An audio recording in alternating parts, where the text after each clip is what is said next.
What's up, kids? Welcome to Wrestler Geeks. I'm your host, Justin Shaw. And I am the blackest of all foxes, Black Fox. Alright, so on this episode of Wrestler Geeks, we will cover WWE Smackdown pay-per-view called Clash of the Champions.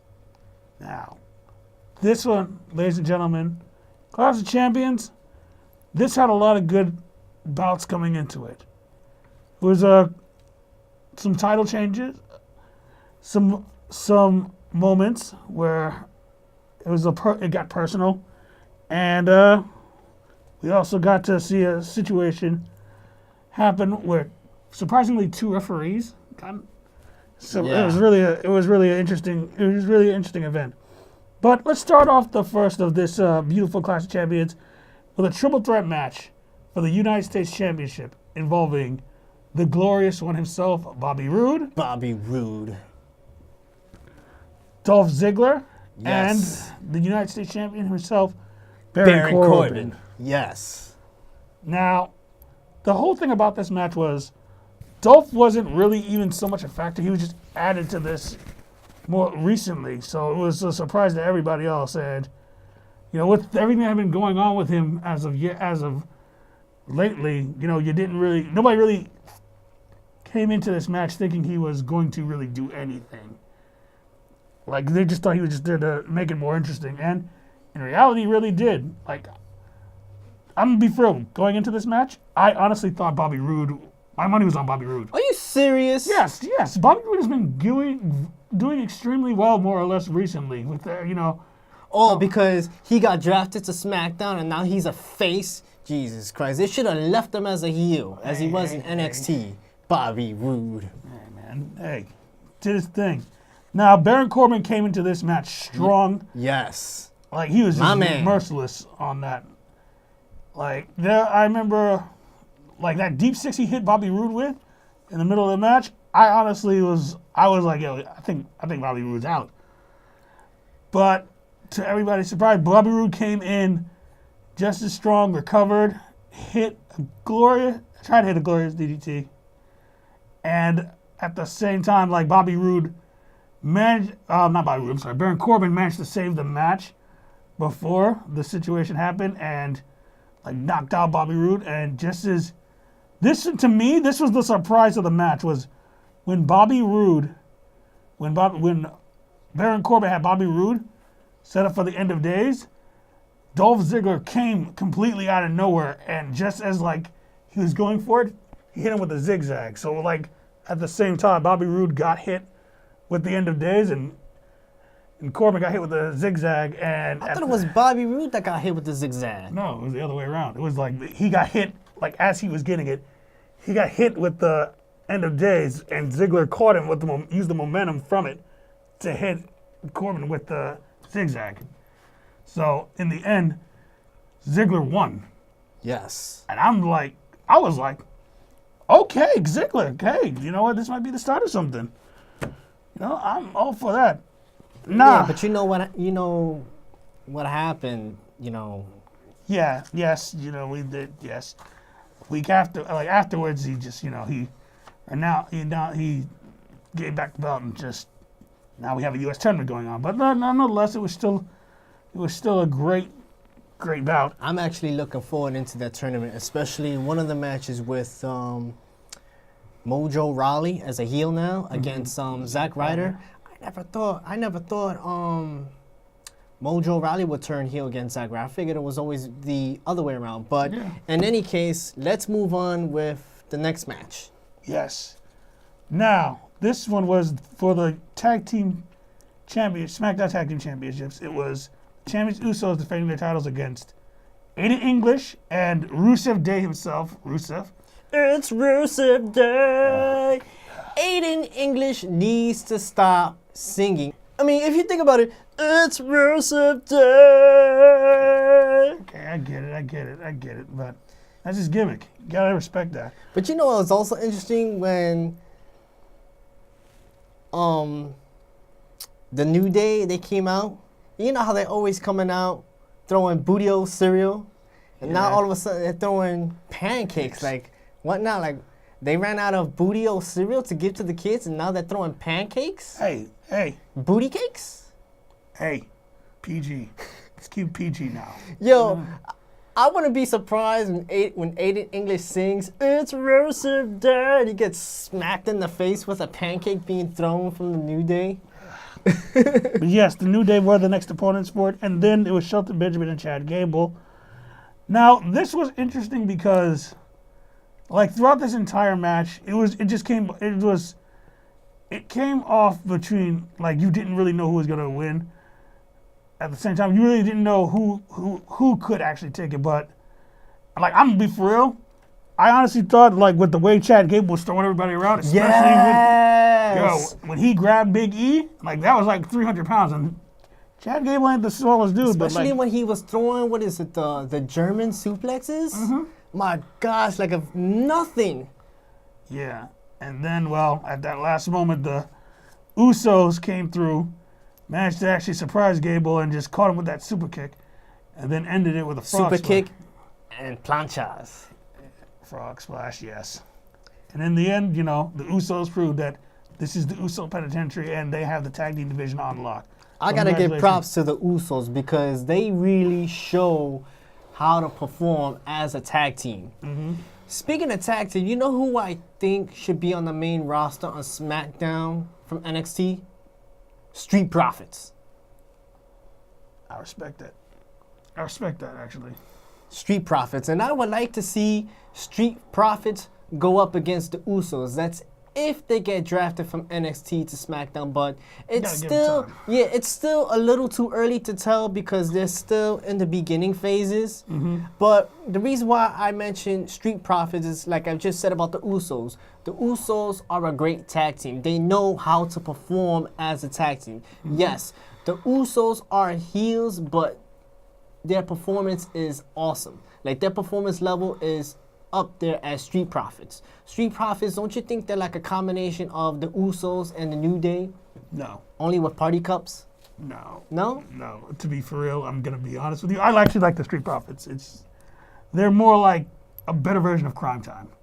Prime Time? Crime Time. Crime Time? Crime Time. Who's Crime Time? You don't remember Crime? How do you not know who Crime Time is? How do you not know who Crime Time? They were. Oh my God. Moving on. Come on. Oh, touche. Moving on. I guess this is what I get from nagging too much about Bobby Roode. Exactly. All right. Moving on, we have the SmackDown Women's Championship match, which was Natalya versus Charlotte, the champion Charlotte Flair, in a. Why is this called a lumberjack match? Wasn't it called a lumber? Didn't it used to be called a lumberjill? Oh, well, that's whatever. That's not a problem. I thought it was a lumberjack match. Yeah, but like, you know, for back then, the name for it was if women were involved, it was called the lumberjill match. Oh, I thought it was a typo on the rundown. No, not at all. No, I'm just saying, it was really like, that's what it was. I guess they're not calling it doing that anymore, but, you know, this was basically, they had every woman from the SmackDown roster on here acting as lumberjacks. Or in my They case, weren't acting like lumberjacks in this match. Everybody was going after it. Seemed like Team Riot against Team Charlotte. I felt like to me, because everybody was going after Charlotte too. But it seemed like all the wrestlers from the women's division of SmackDown were just beating up on each other and not paying attention to Charlotte and Natty. Well, half of the match they were mostly beating up on Charlotte. Yeah. But at the same time, they were beating each other. They were fighting amongst themselves, which to me was what interests me most. I mean, I think it was like the most interesting to me was Naomi was the only one who actually had Charlotte's back throughout that entire situation. It was basically making sure like she didn't get beat up too badly. The Riot Squad, you know, the Riot Squad basically did their thing. They were just going after everybody. And it got to a point where, like, Natalya used that to her advantage. You got to respect her for that because that's how she's been. But in the end, though, and, like, I'm not going to lie, she got it with a sharpshooter, but towards the end of it, Charlotte toughed it out. She managed to actually overcome it and reversed it into a figure 4 or figure 8, since, it's her. And, in the end, that's how you ended up tapping out. Sad thing. Let me ask you, what do you think about the Riot Squad? See, I actually like Ruby Riot. Me too. I was surprised when they gave her this, like when she actually came out with Sarah Logan and Liv Morgan. But I guess in a way, like they were doing their own thing. That's you gotta. I actually like it, but I want to see what they're gonna do with it. Like, is she gonna end up clashing with is she gonna end up clashing with Charlotte for the belt, especially with WrestleMania coming around? Okay. So I'm just like, Raw's one thing. They've got like Paige, they've got Asuka, they got all these other people that you know. They got Sonya Deville. Yeah, but I'm saying they've got all the people like where like you can at least see who's gonna get it. SmackDown, you're not really too sure because it's called the land of opportunity, so anybody gets a fair shot. But like right now, I feel like more or less what could possibly happen, and I'm gonna call this one, is I think her and Ruby Riot are gonna have their match. Charlotte Flair versus Ruby Riot. Yeah, and either Ruby wins or Charlotte wins, and Carmella cashes in. Because Carmella almost cashed in if the Riot Squad didn't get in. I've seen that. It would be interesting if that were to happen. But my concern with the Riot Squad, what the heck is Liv Morgan doing? What the heck is Liv Morgan being a part of the Riot Squad? Me personally, Liv Morgan does not fit to be a member of the Riot Squad.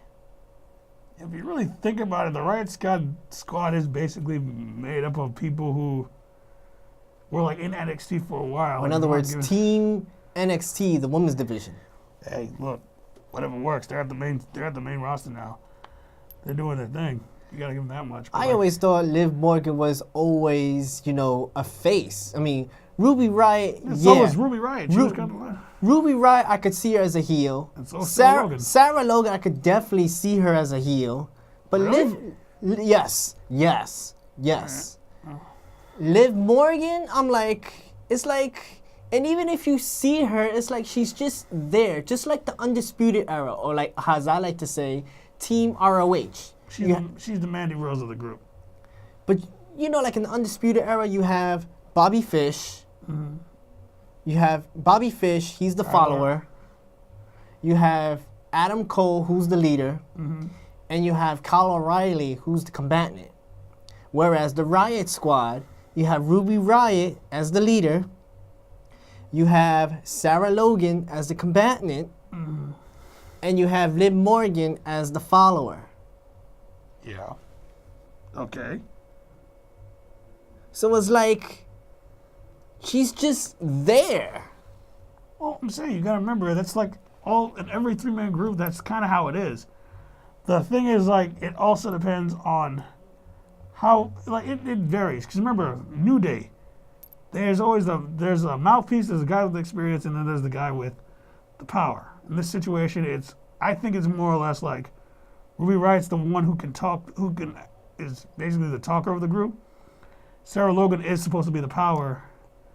And, like, I guess in Liv Morgan's case, she's like I want to say mascot?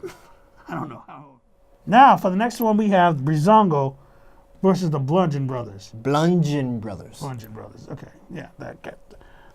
Honestly, this team is like, this was what'd you call it? A throwaway match? Because, like, this is just basically the Bludgeon Brothers introduction. Well, you could say that, but in my terms, I like to call it the jobber match. I don't know why I don't know why WWE always throws a jobber match right before the main event. I don't know why. Cool down, I guess people they'll always have matches where people basically a good match, a preparation for a good match. You need like that one match that like everybody uses or everybody watches to calm things down. Or my personal favorite, go for bathroom breaks. Yeah. But this team actually came up. We all know that they were originally the Wyatt family, but they're being repackaged as the Bludgeon Brothers, and this was to basically make them look stronger. And I mean, that's a good thing because they're definitely. I like them more here, though. I'm gonna say this right now. Whenever I see Harper like smack Rowan, I'm just like, yo, that looks like it hurts. But they came out stronger. They came out really strong. And I feel bad more for Breezango because they're basically just, as usual, being made to be comic relief. Pardon me for saying this. I like how the Bludgeon Brothers have been, basically Luke Harper, Eric Rowan. Mm-hmm. I like how they've been repackaged, but me personally, they look like an imitation off of another team from ROH and New Japan called War Machine. Oh, you gotta wait and see for this. As I said, this is just. I'm sure we're gonna see more, and I definitely see them taking on the Usos in the future. It might even be like You know what I see. In the future. It would be cool on SmackDown if they had like a triple tag team elimination with the Bludgeon Brothers, Luke Harper and Eric Rowan, versus Breezango versus the Ascension. That could also happen. I think that could also happen, especially with how the story has been going between those three teams. Mm-hmm. Yeah, it's a possible thing. But moving on, we have the tag team match with Randy Orton and Shinsuke Nakamura versus Sami Zayn and Kevin Owens. And this is stipulation. If Kevin Owens and Sami Zayn lose this match, they are fired from the WWE. We both know already the outcome. Yeah, but it was the interesting thing about this was it had two, as stated earlier, it had two special guest referees, Daniel Bryan and Shane McMahon, to showcase that, make sure nothing went wrong or went weird. But on and on, this was a kind of, I want to say interesting. It was kind of a weird point for me because you're having these two teams go at each other just basically with one team's career on the line, and at the same time you see Shane just be honest, it looked like Shane was just basically trying to make sure that Owens and Zayn didn't have a chance. And I think that's why Daniel Bryan got involved, because he wanted this to be done fairly. He didn't want it to be biased, because I'm be honest, Shane was one of the McMahon. It's one of the Vince. I think people are speculating now that Daniel Bryan is playing a little bit more favoritism against Sami Zayn and Kevin Owens. And even people are speculating now in WrestleMania, there might be a wrestling match between Daniel Bryan and Shane McMahon, and whoever loses has to leave WWE. This is just what I've been hearing from, Facebook, YouTube, big social media platforms. I don't know if this is true or not, because, sometimes, WWE just likes to, throw things at fans to get people hyped. But I actually kind of sort of see this happening. But my main concern is the situation with Daniel Bryan, which I'm not going to get into. So if it happens in WrestleMania, it'll be great.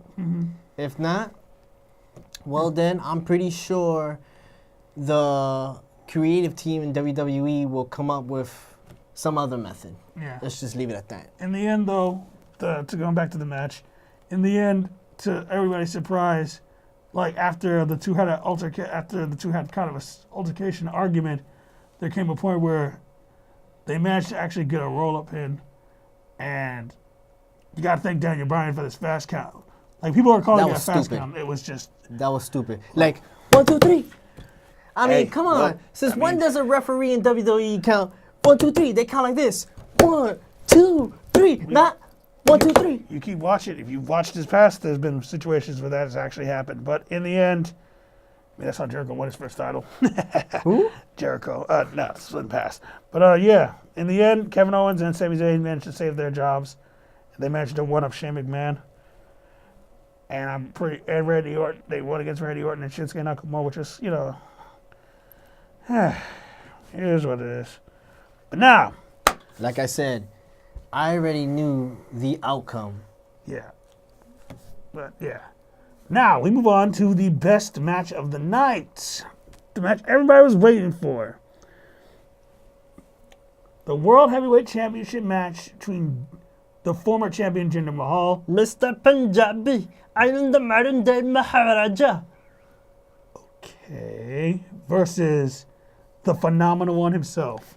AJ Styles. You know what I liked about this match? When AJ Styles put one of the Singh brothers outside of the ring in the Styles Clash. Yes. That's what the Singh brothers get in trying to help Jinder Mahal to cheat.